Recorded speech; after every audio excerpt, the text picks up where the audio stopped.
Welcome back to Blastland podcasts, no limits, just stories, where we are gonna cut through the noise and dive straight into real conversations that matter. Today, I'm thrilled to have a guest who's not just a game changer, but a true innovator and a very creative man. I'm honored and pleased to welcome Scott Cohen, the former Chief Innovation Officer of Warner Music Group, the co-founder of The Orchard and Jukebox slash JBKX. Scott, very welcome to Blastland. It's good to be here. I'm excited. I think it should be a lot of fun today. I'm also extremely excited to be talking to you today. And I love doing some icebreakers in the very beginning of the talk. Sure. So, before we start, imagine aliens land with a peaceful mission on planet Earth and demand to understand human creativity through music, art, whatever comes to your mind. But you are the guide.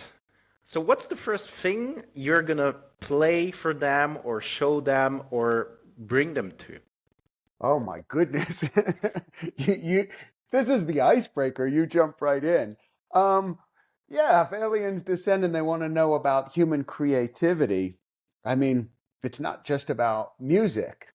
I think, Homo sapiens, if you go back about 50, 60,000 years ago, you start to see the creativity coming into play as complex speech um, started, and you see like the expanded use of tools and things, where prior to that, for millions of years, you'd see, let's say, an arrowhead on and they'd use that. But once humans started with complex speech in the Upper Paleolithic period, they started to be creative.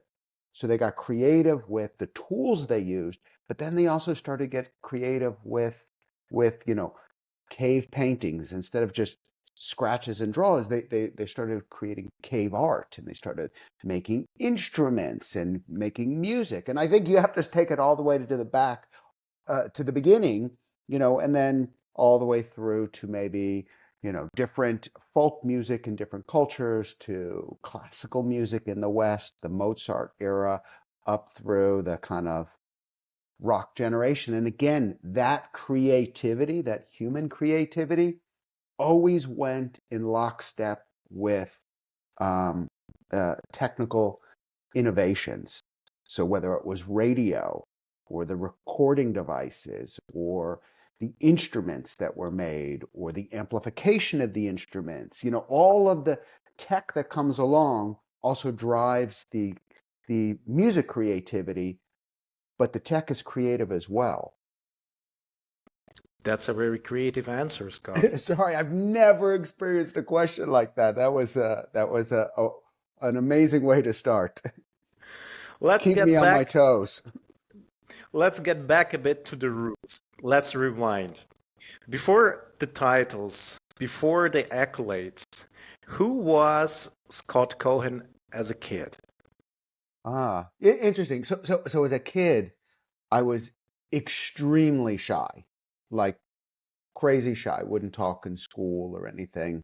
Um, but as I grew older, I was also quite the entrepreneur.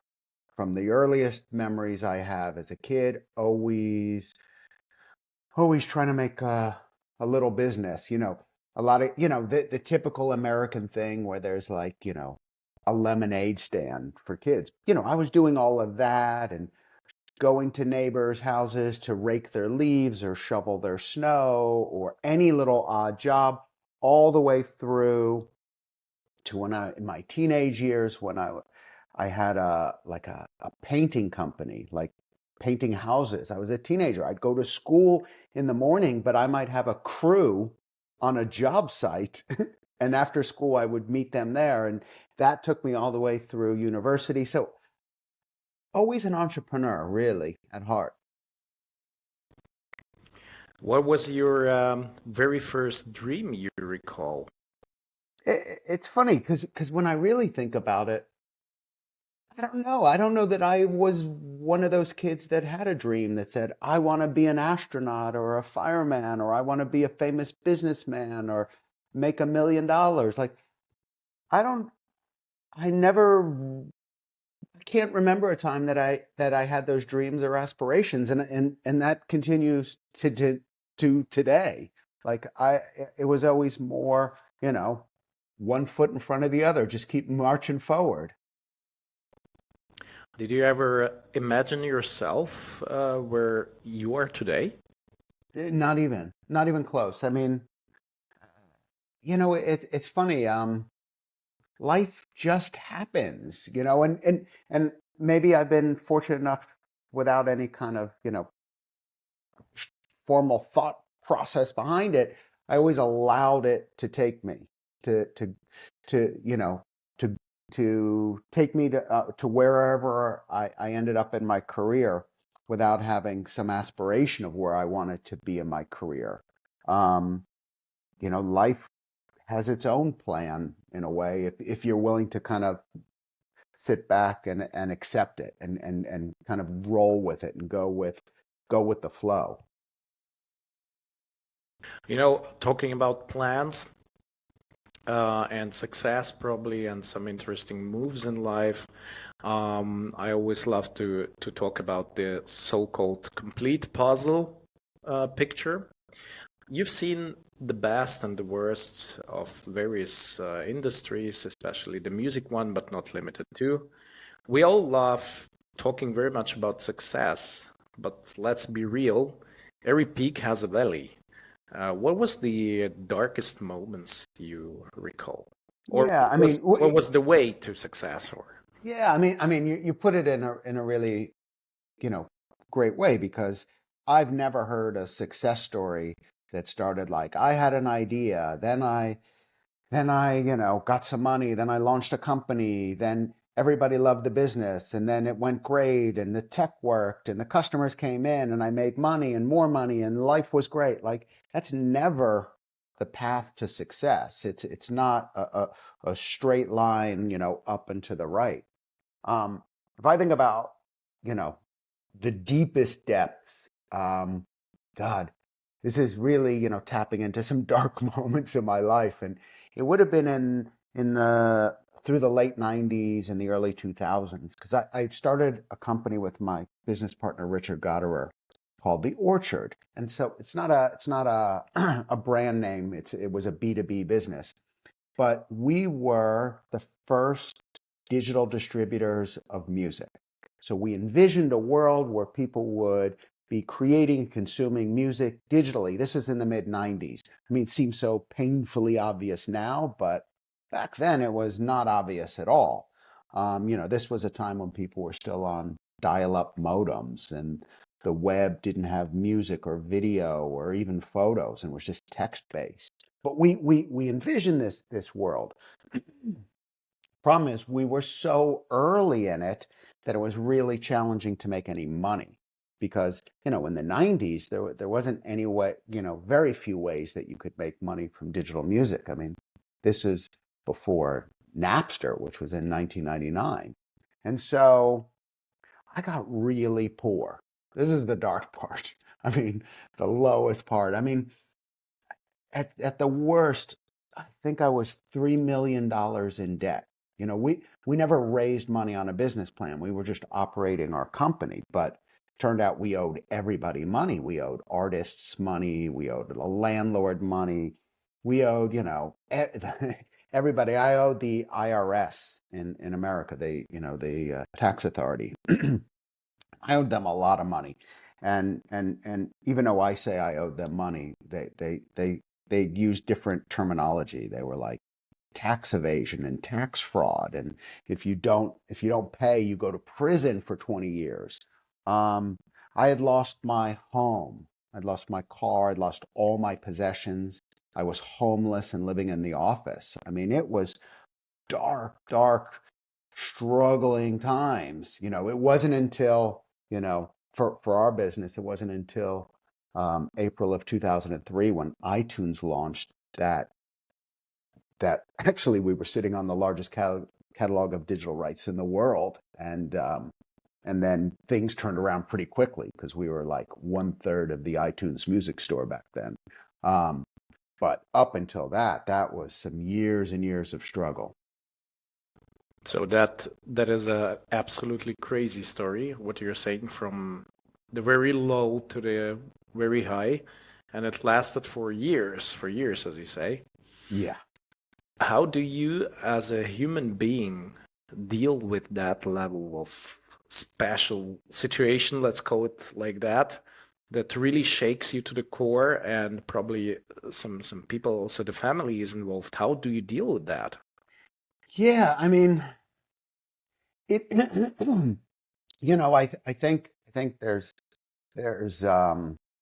there's a great word in English called grit. It's that real determination. I knew I was 100% confident of the future. I knew what was coming. It was whether or not, you know, my company that Richard and I started would be the one to achieve it. But I knew it. And so I was willing to just put my head down and do whatever was necessary to just continue forward and deal with all the hardships. And with all that said, putting things in perspective, on one level they were really dark days, but on another level, I look at, what people go through in the rest of the world, that how fortunate I was, that, there is a level of, white male privilege, born, to the right family, living in America, New York City at the time. Like already I had privilege, even though I was struggling, and to maintain a little perspective and have some fun in the journey, yeah, I don't know, maybe it's also my family, my DNA, we're fairly typical New York Jews. And, even if you think about what happened to the Jews over the centuries, or even in the 20th century from the Holocaust, even through all that, what do? They become comedians and entertainers. And, what are you going to do when everything goes to shit? You laugh at it, you make a joke, you smile, you power through. And so maybe that's in my DNA. But that was it. It was just a real determination to keep moving forward. By the way, family, I cannot afford not asking you. You have a very, very fascinating history of your ancestors and your family coming to the States, I think, right? Yeah, I mean, my family were essentially Ukrainian Jews, although it's uncertain where the borders were at the time. And they come over before World War II in the early 1900s, came to America really poor. Like, they weren't coming, in the nicest way. They were getting pushed out of their country because of anti-Semitism, and said, you know what? Better to get on a boat, land in Ellis Island. Came on the shores, very large, family. My grandfather had, I don't know, 4 or 5 brothers and 3 or 4 sisters. And then again, like an American dream and a fairy tale. He became a lawyer, another brother became a doctor, another one was, in finance. They all became quite successful. And maybe that is also part of it. That I remember talking to my grandmother um, when I was still in university, and I was thinking about dropping out because I was, doing pretty well as an entrepreneur. This is before the orchard. And she's like, are you crazy? Do you know how much we struggled to get here? This was what we had to go through. No, you're not giving. So what? It's a little hard to go to school and you don't like it so much and you're working on the side. Too bad. That's not who we are. So I actually give her a lot of credit. There was a lot of pressure, but the good kind of pressure to live up to certain standards and understand the privilege I had at that time that I didn't recognize. Maybe that's when I first started recognizing the privilege I had. Fascinating. Scott, by the way, you touched the American dream. Is there an American dream? Does it exist in reality? Because we here, like in Europe or in Eastern Europe, many young people talk about the American dream. Is it true? um, Sadly, I think it's going away. I do. I live in London now, and Italy some of the time.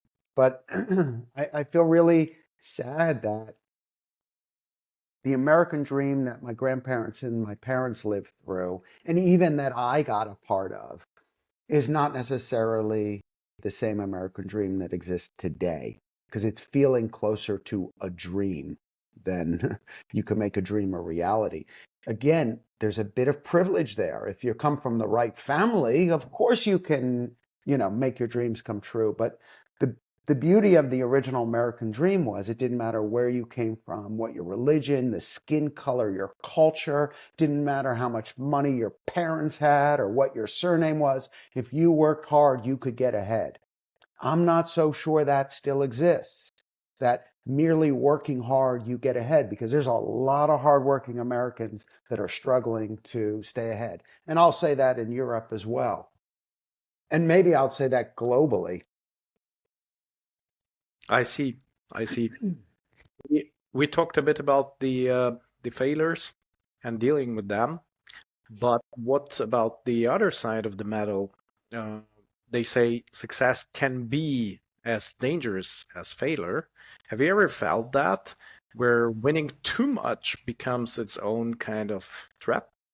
Yeah, I think that it's a problem about when you succeed. Again, I'm still on the old school side of it, where you reach a certain age and then you succeed. The people that succeeded in the past worked really hard and were willing to grind it out year after year, usually getting their education in there and then becoming expert at what they ever did. We're now in a world where people in their 20s have wild success. And I think that's the problem. No, you're not prepared in your 20s. When I think back to when I was in my 20s, oh my God, I wouldn't have been able to handle that. I think that would have been curse, if anything. Um, there's very few that can handle it. Think of like child actors or famous kids. They're not prepared to handle it. Nobody trains you for that. And I think incredible success in your 20s, which we've seen with a lot of tech companies, also does not prepare you. Nobody's told you what you're supposed to do. Um, so yeah, it can have terrible consequences. Let's switch a bit the field. A topic that I'm particularly interested in, and this is what we are also standing for with Blastland, is the so-called business, boring question mark.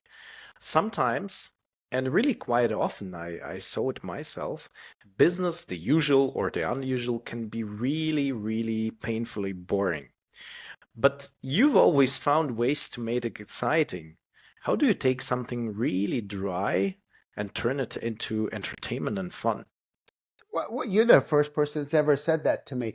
I always thought business was fascinating. I think companies can become boring when they get too large and they get stale, and work there can be boring. But I've always been really passionate about business, and I think there's lots of cultures that are passionate about business. It's part of who they are, and I think maybe we've confused a passion for business with, you know, think of, modern workers that have to go to some office filled with row after row of cubicles and go, yeah, that's hard to get passionate about that. I get that, but I don't see that as business. I remember during lockdown, I was trying to, I worked at Warner Music Group, and I was explaining to the company, there's a difference between work and business. Meaning, I've never done business in the office. I've done business in a meeting out somewhere, at a cocktail party or dinner, at a conference, meeting people and doing business.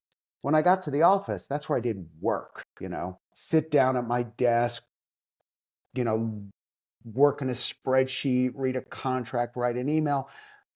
Work is work. And business is something else, and business is quite exciting. And if people don't make that distinction, then it can get really hard. And I think there's a time and place for both. You have to do work, but you also have to do business. And I think a lot of people get caught in the trap of only doing work, and they're going, but my job is to do this, whatever this is. But no, that's only part of your role. Part of your role is to do the assigned tasks, the work. But another part of the role is to do business. And you can do that inside a large corporation too. You can be really entrepreneurial and connect with the other staff, look for opportunities where it's not my job, but I see that there's gaps, and how can I help the company, fill those gaps, notice things. That's where the fun comes in. The things that fall between the cracks. The person that's willing to jump in and do that is the person that's passionate about business and finds ways and moves up in the world.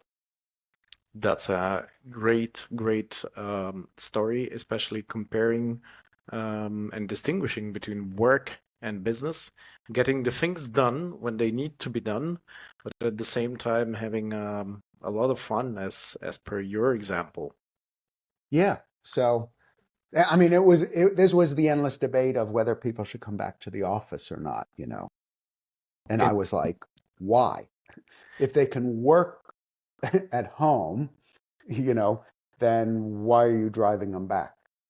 And so it's not should they go back to the office or shouldn't they, but let's examine that a little better and not just go back to work.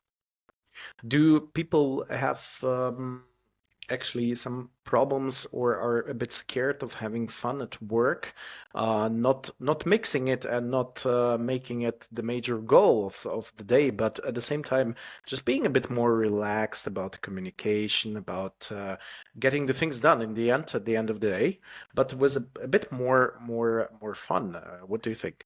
Yeah, well, listen, I think it comes from the company culture, and there's a lot of companies that have a culture of fear. And so it is not fun to go to work. It is, people are doing it and picking up their paycheck, doing what they have to, and they're not going to, do the business and find the things that aren't getting done and be entrepreneurial if there's a culture of fear. Sadly, I keep, post COVID, you actually see that. Which are the companies that try and exert their power over their employees and direct them what they want them to do, rather than think of as a team that they're going to accomplish some greater mission together and get them all on board. And so yeah, it goes back to maybe to foundations of leadership. Are you empowering people to do great work, to do great business, to lead wonderful lives, and by doing that, everyone succeeds? Or your definition of leadership is, I give orders, you know? Scott, talking about leadership, what is your personal definition of being a leader? Again, I think that is that. It's that, how can we leverage the people at the company?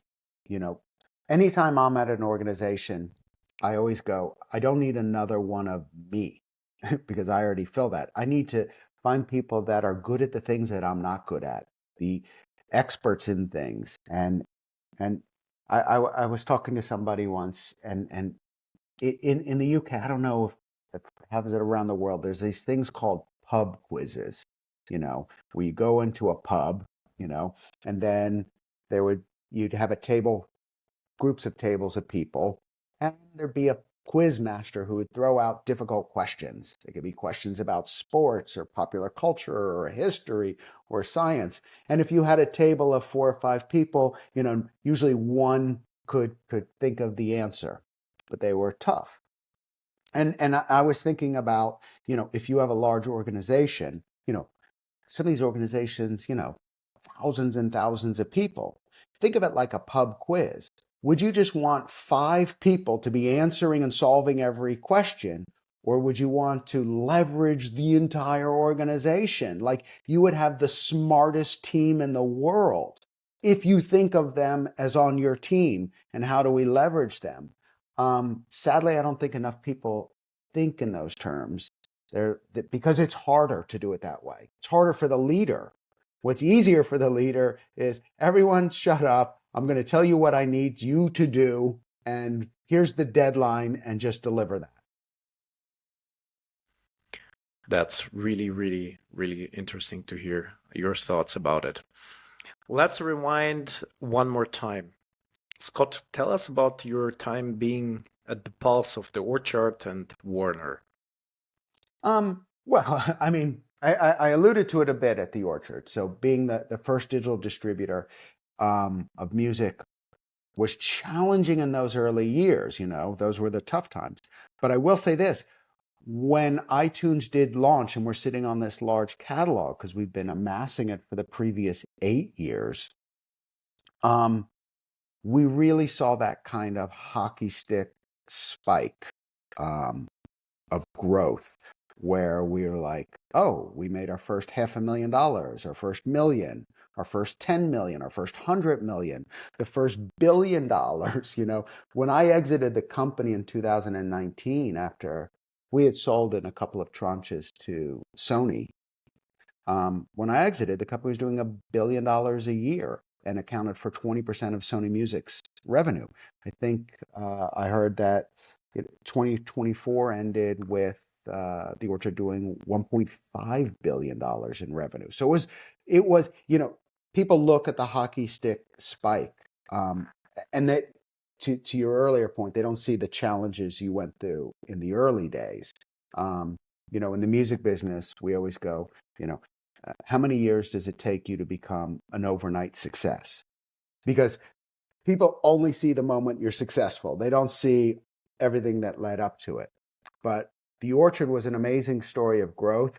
I will also say, to my point about leadership, but then we brought in, Richard and I brought in people that were better equipped, smarter to run the day-to-day of the business. Like we were entrepreneurs, we had ideas, we were out there doing business, but at some point we needed people that were operationally focused, CEOs and COOs that actually knew how to do this, maybe went to school to do that. So, we also took our egos out of it to ensure the business succeeded. A perfect story, and especially I love the point about the ego. How did you have a problem taking out the ego? No, not at all. I mean, eye on the prize. I wanted things to succeed. I had just, when I think about the Orchard, I had gone through so much hardship to get it to where it was. I wanted this to succeed. I didn't care whether it was me leading it or somebody else leading it. It just needed to get to the next stage. And I'm here to help. Like, you tell me what I can do to help. Like, so no, taking the ego out was never an issue for me. Scott, you've premiered My Husband the Cyborg last week. First of all, I want to congratulate you on that. And I'm very excited to hear your story about it. Whose idea was that? How did it come to life? Well, first of all, I would say my wife premiered it, Susanna. So it's complicated. So back in 2016, when I was still at the Orchard, I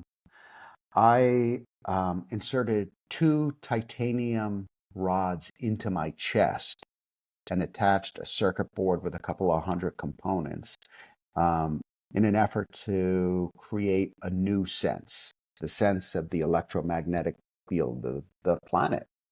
I think it was a little, I was, risking things and trying new things and pushing boundaries. I think it was a little more challenging for my wife, particularly going back and looking at the documentary. I was a little too dismissive of what she was going through. So she was a little shocked that one day I had told her I'm going to become a cyborg, and she didn't know what to do. So she picked up a camera and started filming. And instead of becoming a film about technology and the future and senses, it became a film about relationships and how they change and what happens when something comes between a couple and something unexpected and how you work through that. And in a world where technology is becoming more present in our lives than ever before with digital technology, it's probably something that will resonate with a lot of people. That's a really interesting story. Congratulations to your wife, to you. Yeah. And why did this idea come up? I mean, cyborgs is a definition today and for the past decades. Probably for guy from a side, it sounds more like into direction Terminator or something like that. But But how was it born? I mean, well, why cyborg? well, it was funny. I was giving a lecture at a university in Barcelona, and I was talking about, you know, technology and where it was going, from old technology to all the way through to, computers, and then the web and mobile phones, and how we use technology and its parallel growth to us.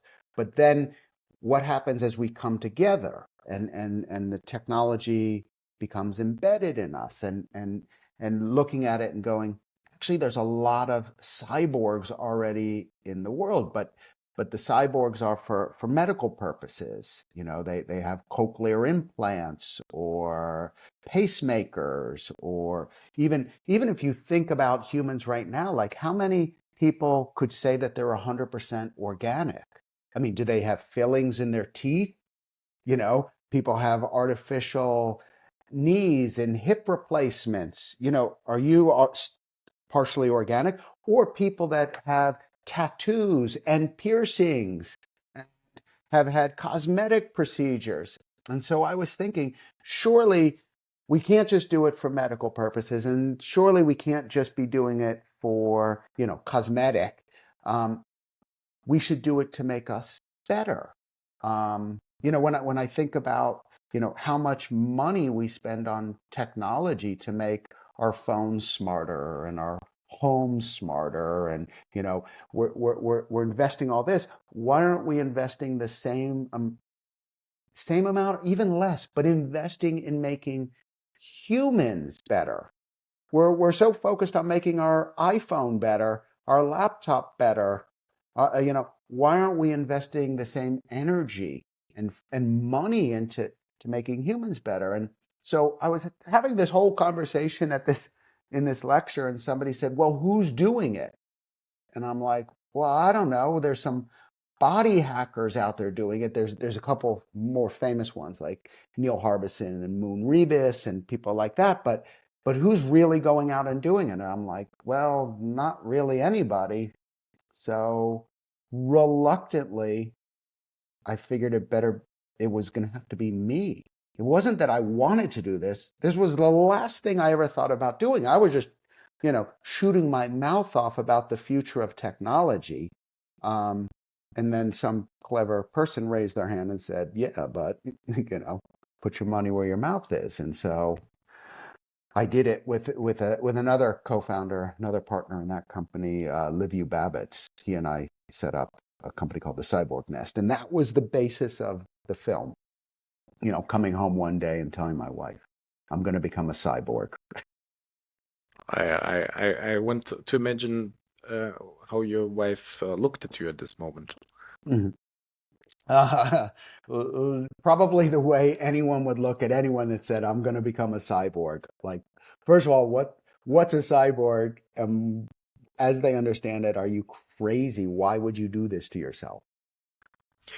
Scott, a provocative question out of the box, not really related to cyborgs, but anyway, can machines outperform humans in creativity, composing songs, painting pictures, whatever? What do you think? Uh, s- Certainly they can equal them now, and then one day they will surpass them. I mean, machines continue to surpass humans. Where we thought things were in the human domain, but if you want to dig a hole, I can give you a shovel or I can give a machine. A machine can outperform any human building things, digging things, constructing things. And so then you think, okay, well, there's other things that humans are better at. And then it's like, okay, math, because, once the calculator was built, like, no, machines are better at math. And then you go, what about, and you just keep going through the list where machines uh, uh, first, outperform humans, you've seen it, with AI, with search, everything is being replaced. And so when you think about music, you go, okay, well, music is actually just mathematics. It's the vibrations, the the the note A is 444 cycles, like they're all math, and you put chords together, and if you train on what's come before, it's not that hard to recreate music. And then if you listen to where we are today, which is already pretty amazing with certain um, generative AI music services, forget whether they're legal or not. Like Napster wasn't legal in the first days, but Suno and Udio, you can make some amazing music. And you wouldn't be able to tell the difference whether it was a human or machine. They already passed um, the Turing test. There's no question. There's no way you would know the difference whether it was a human or a machine. And maybe that they'll start to push the boundaries and introduce us to music genres that we hadn't considered yet. That's an interesting thought. Really interesting. When talking about music and rethinking music, Jukebox is something I really have to ask you about, and it's an amazing story. Please tell us about Jukebox. So Jukebox, a company I also co-founded in 2022 after leaving Warner Music Group, after 3.5 years there. And and the notion is allowing people to invest in music as regulated securities, as an asset class. As an asset class, the only people that seem to be able to invest in it are the three major record labels: Sony, Universal, and Warner, and a dozen or so private equity backed firms that are buying up catalogs. Like we all read about it. Oh, this one sold their catalog, that artist sold their catalog. But, I don't have access to those. You don't have access to those. Fans don't have access to those.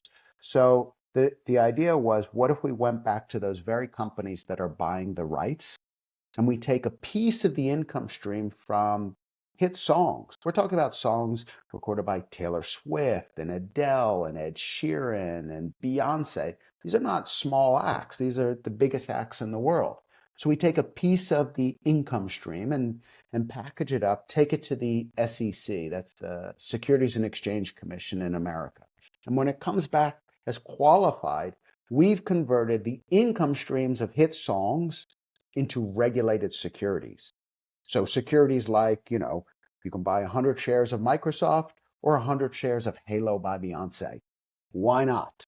And so now we've given exposure to music as an asset class to everybody. So that to what in financial terms is called retail investors, the general public that wants to buy, all the way up through accredited investors to institutional investors. And now anyone can have exposure to music and invest. And my dream is that people will actually buy these music rights, these royalty shares, and put them in their retirement accounts. Because think about it this way: anytime a song is played, somebody's getting paid. Song on the radio, streamed on Spotify, every time, might be fractions of a penny, but on the hit songs, that adds up to millions and millions and millions of dollars. And it never goes away.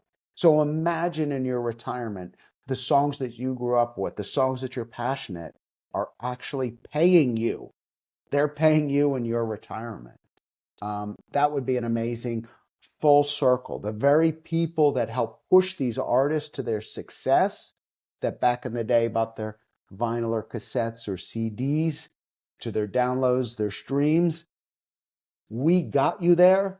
Now we get a little something back.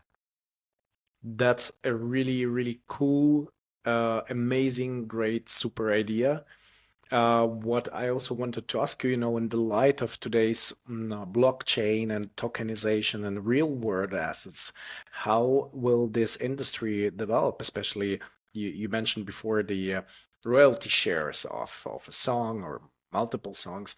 Talking about tokenization, how it's going to be? Well, certainly, you know, you have to think of it in layers, or at least I think of it in layers. That the first layer was the internet, and then the web, the World Wide Web, was built on top of the internet. I think what we're seeing now is the next layer above, the Web3 layer, is built on or being built on the blockchain, which completely transforms how we think of content and how we access it, who owns it, who controls it, visibility. So yes, there was the crypto bubble that burst, but when it burst, nothing stopped. The bubble burst, but the companies are still plowing forward, building. It was much like in the mid to late 90s when there was the dot-com bubble, and then it burst, and there was like, okay, enough for the web, go back to work, the fad is over, because they thought that the web was a fad because you didn't really do much on the web back in the early 90s or mid 90s, rather. There wasn't much to do. And when it burst, it was like, okay, so we go back to doing what we did. But then quietly other companies built out of that, like Amazon, like Google, like all the social media companies, all grew post dot-com bubble bursting. And I think that's what we're going to see with blockchain and tokenization and crypto, is all of that is just quietly being built when nobody's paying attention. And this is like lots of technology. I remember a couple of years ago, my mom went to the dentist and she said, oh, they had to take a tooth out, but they 3D printed a replacement. Like, my mom's 89 years old and she's talking about 3D printing teeth.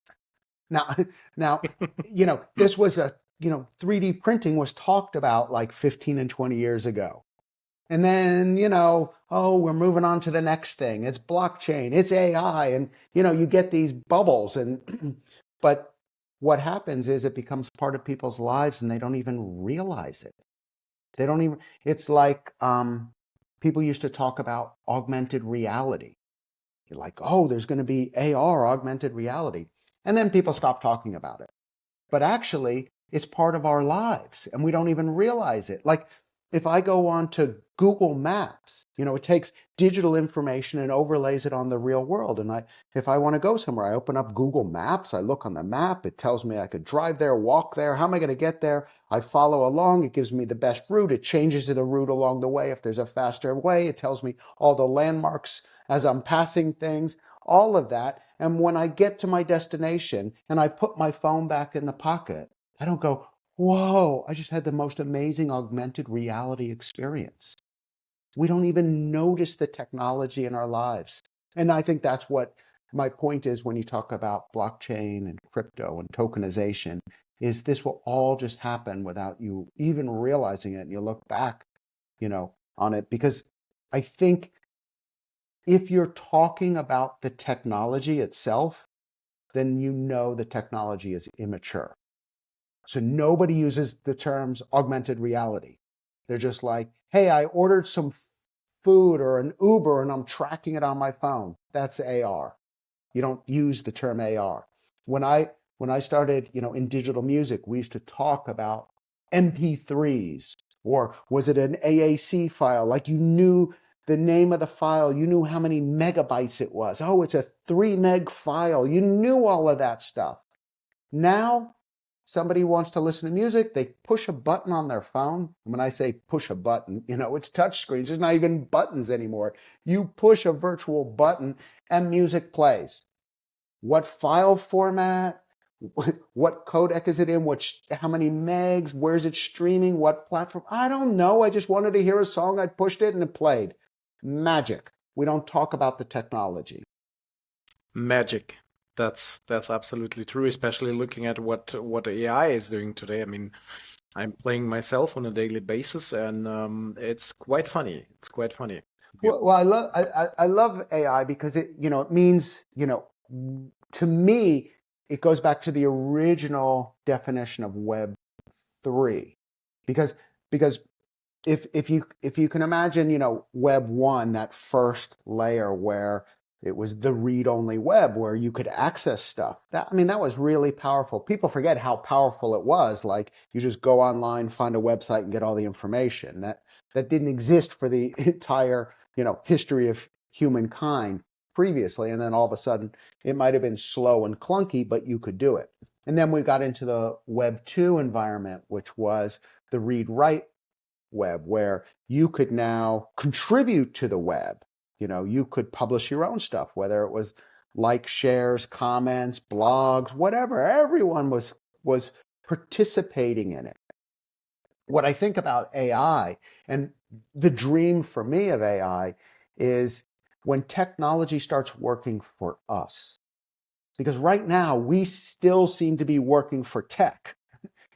I still have to do a lot of work to make things happen. I can't wait for the day to say, oh, I want to go to New York, the first week of June. And then I just stop there.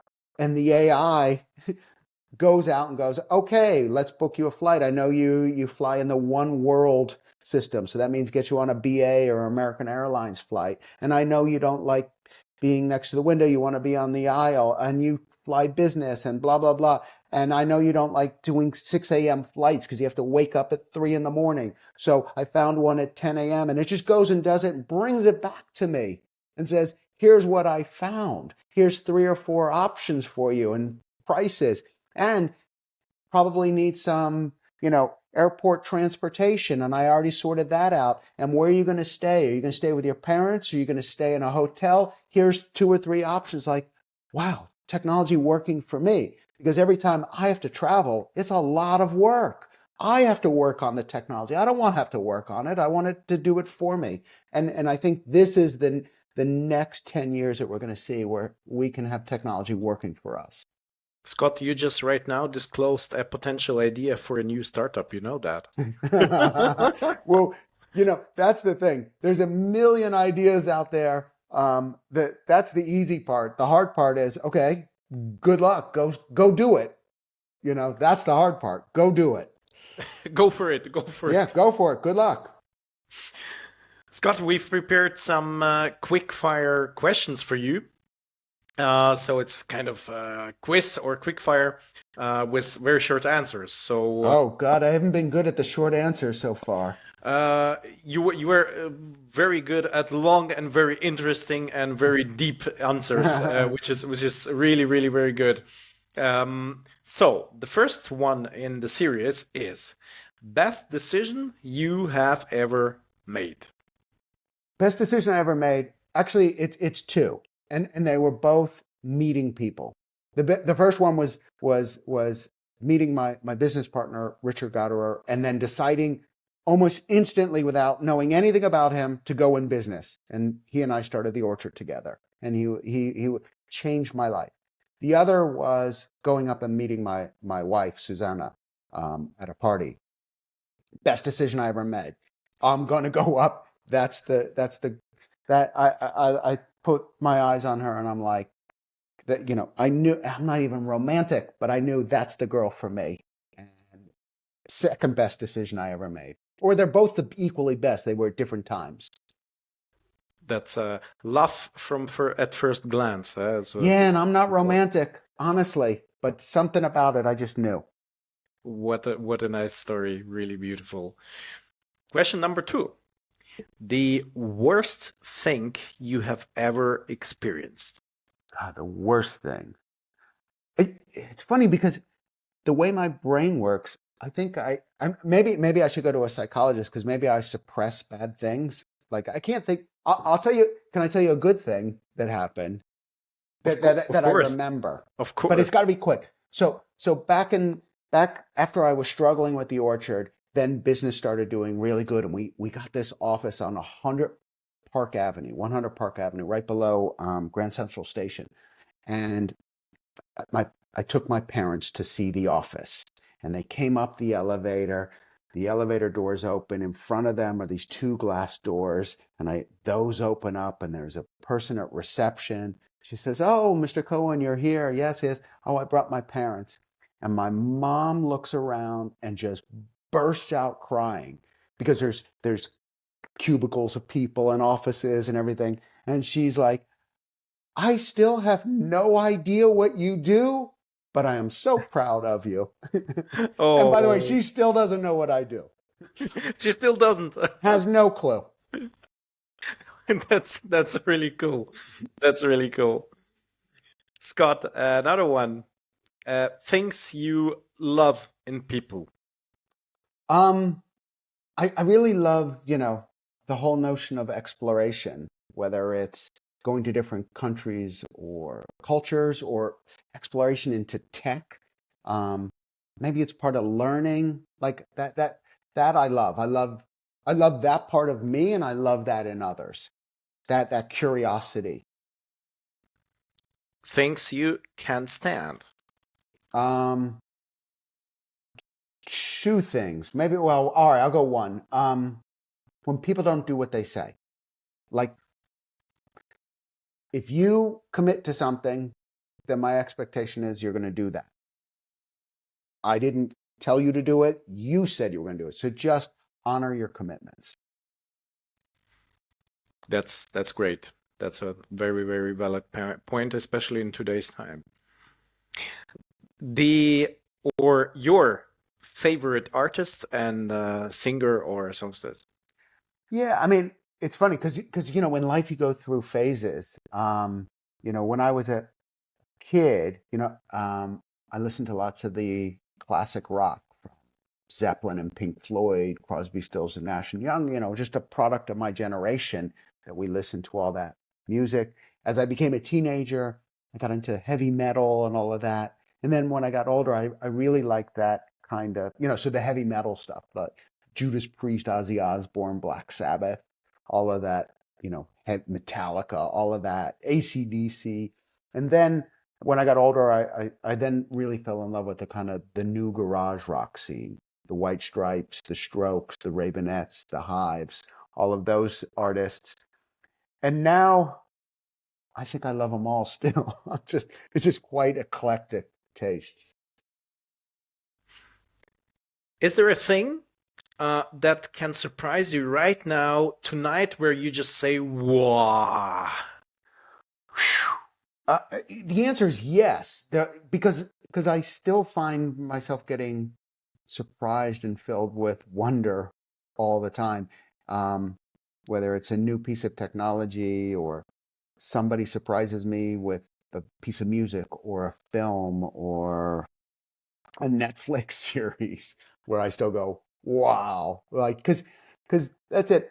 We talked earlier where I'm sure that AI will continue to and technology in general will continue to grow and do things that humans can't.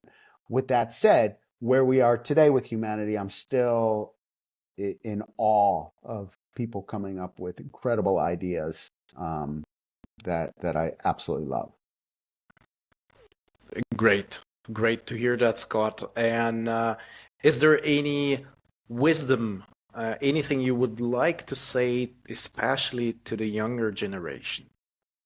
Yeah, I mean, it's funny what because it can only come from my perspective, my lived experience, but I think a lot of people growing up got the same advice back then and still to this day. which is, the conventional wisdom about going out into the world if you're young, like you can either play it safe or you can take risks. You choose, play it safe, get a good education, get a good job, work your way up at the organization. Maybe you become VP or president of the organization, whatever. Play it safe, bank your money, build your retirement fund. Or you can take risks, be a musician, a designer, an actor, an entrepreneur, set up your own company, really risky stuff. And that's your path. But as I got older, I started recognizing something. I looked at all my friends, and what was happening was lots of them that were in their mid to late 40s and into their 50s, they would lose their job. They'd be like 50 years old and whatever. The company's cutting costs. We're laying off, 20% of the workforce, and you're out the door. Now, these are people that are still, a decade or more away from their pension, their retirement. They might have kids in university. They have a mortgage on their house. They have 2 cars.